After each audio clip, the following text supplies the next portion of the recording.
Our next speaker used to live 8 miles from the Twin Towers. He saw them daily outside of his bedroom window every day. When they fell, many people died. And a few folks inside stairwell B of Tower 1 survived through the collapse. Telling us a story about some of these people, titled Josephine Harris Makes Some New Friends. Please welcome my friend and drummer, distinguished Toastmaster, Carmelo Belardo III.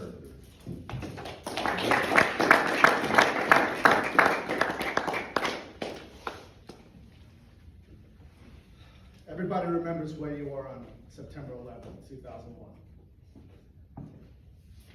You think about that day, and you can have some really horrible things in your mind. Some people get angry, some people get really emotional. And I've gone through those feelings and many, many others. I wear the Twin Towers on my lapel every day. They were a big part of my life growing up in New York City. But there were survivors that day. And they were all, if not maybe for one or two, in stairwell B of Tower 1.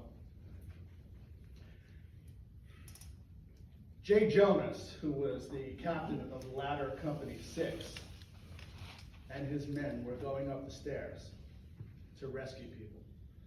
When they got to about the 25th, 26th floor, they heard this horrible noise, which was Tower 2 coming down, collapsing. They had never heard a noise like that before.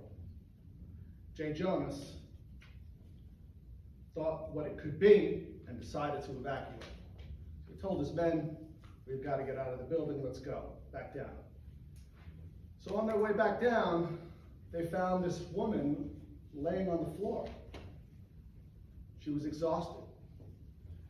They were on about the 12th or 13th floor, and she had walked down from about the 75th floor. So she was exhausted. And she told them, "Don't worry about me, just keep going." And one of the guys said, "Hey, Cat, what do you want to do with her?" And he said, "Let's take her with us." So Bill Butler, who was a bull of a man, picked up this woman, and they carried her down.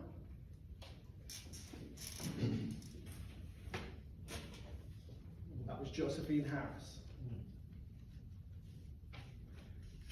They made it down to the 4th floor in the stairwell, and Josephine Harris was exhausted. She couldn't go anymore. And she asked to be put down on the ground. And she told them, "Go, please, don't worry about me, get yourselves out." And they weren't going to do that, of course, but at that moment, it was 10:28 a.m. Does everybody know what happened at 10:28 a.m.? That's when Tower 1 came down. That was the second building that collapsed. Jay Jonas described it as being in between 2 Amtrak trains going at full speed.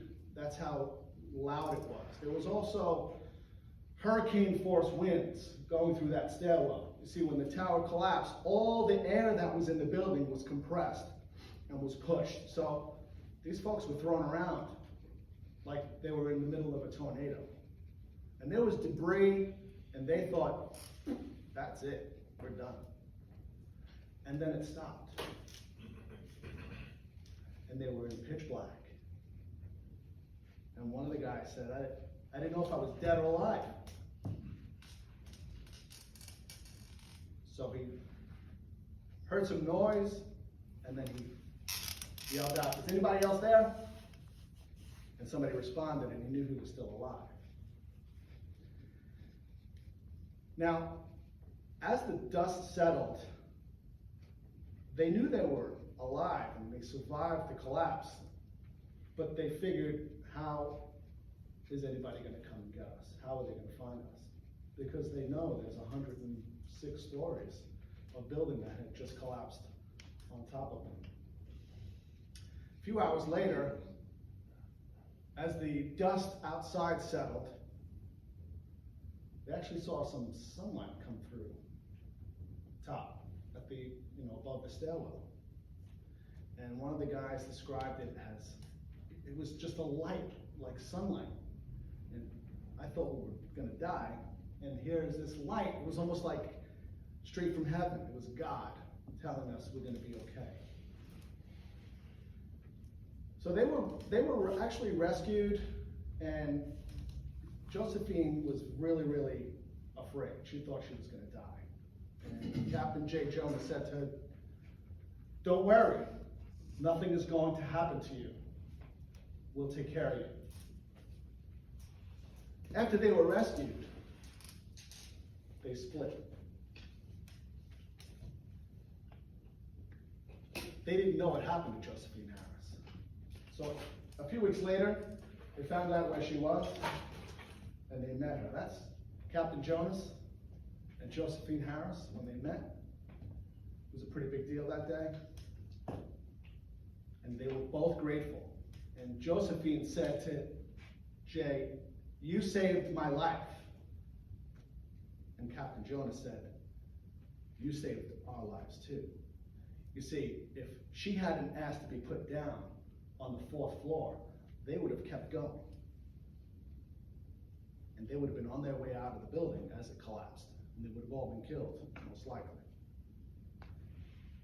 So Jay and his boys saved Josephine, and Josephine saved Jay and his boys. I was in tears when I saw the story. And again, through all the horror and desperation of that day, there are many stories like this. I encourage you to look for them, seek them out, because out of that horrible day, there are some beautiful things that came out of it.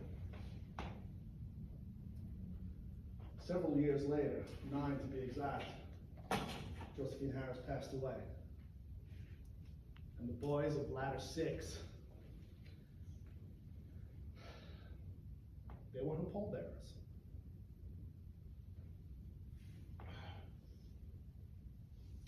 Amazing story, just one of many. Again, tomorrow's September 11th. It's been 20 years. And no matter what you think about that day, all the people that died, there are people that lived. And there are people who survived the death of a family member. And they all have stories. And it's good to share them.